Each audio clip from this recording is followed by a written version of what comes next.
നമസ്കാരം. മൂന്നാർ ഗ്യാപ്പ് റോഡിൽ മോട്ടോർ വാഹന വകുപ്പ് പരിശോധന ശക്തമാക്കി.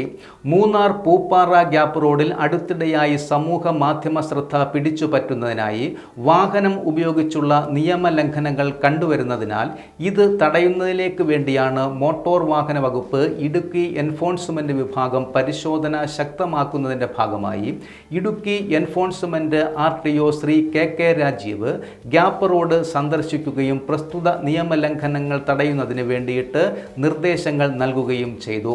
പരിശോധന ശക്തമാക്കുന്നതിൻ്റെ ഭാഗമായി ഇടുക്കി എൻഫോഴ്സ്മെന്റ് വിഭാഗത്തിൻ്റെ ദേവികുളം ഉടമൻചോല സ്ക്വാഡുകളെ തുടർച്ചയായ പെട്രോളിങ്ങിന് വേണ്ടിയിട്ടും നിയമലംഘനം ശ്രദ്ധയിൽപ്പെട്ടാൽ വാഹനത്തിൻ്റെ രജിസ്ട്രേഷൻ ക്യാൻസൽ ചെയ്യുന്നതിനും ഡ്രൈവറുടെ ലൈസൻസ് സസ്പെൻഡ് ചെയ്യുന്നതിനും മറ്റു നിയമ നടപടികൾ എടുക്കുന്നതിനും വേണ്ടി നിയോഗിക്കുകയും ചെയ്തു. മനോഹരമായ ഭൂപ്രകൃതിയും റോഡും യാത്രാ സൗകര്യവും ആസ്വദിക്കാൻ വേണ്ടി വരുന്ന ടൂറിസ്റ്റുകളും മറ്റ് റോഡ് ഉപയോക്താക്കളും ഇത്തരം വാഹനം ഉപയോഗിച്ചുള്ള നിയമലംഘനങ്ങളിൽ നിന്ന് വിട്ടുനിൽക്കണമെന്നും പറഞ്ഞു. സന്തോഷത്തിൻ്റെ ഭാഗമായി എന്നും ഓർമ്മയിൽ നിലനിൽക്കേണ്ട യാത്രകൾ ദുരന്തത്തിലാകരുതെന്നും അവർ പറയുന്നു.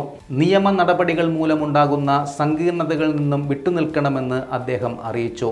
ഓടിക്കൊണ്ടിരിക്കുന്ന വാഹനത്തിൻ്റെ ജനൽ താഴ്ത്തി റോഡിൽ കയറിയിരുന്ന് യാത്ര ചെയ്യുന്നതും വാഹനം ഉപയോഗിച്ചുള്ള അഭ്യാസ പ്രകടനങ്ങളും പ്രസ്തുത നിയമ ലംഘനങ്ങളുമായി ബന്ധപ്പെട്ട് ഈ മാസം തന്നെ 4 പേരുടെ ഡ്രൈവിംഗ് ലൈസൻസ് സസ്പെൻഡ് ചെയ്യുകയും ചെയ്തു. ഒരു വാഹനത്തിൻ്റെ രജിസ്ട്രേഷൻ ക്യാൻസൽ ചെയ്യുകയും ഉണ്ടായിട്ടുണ്ട്.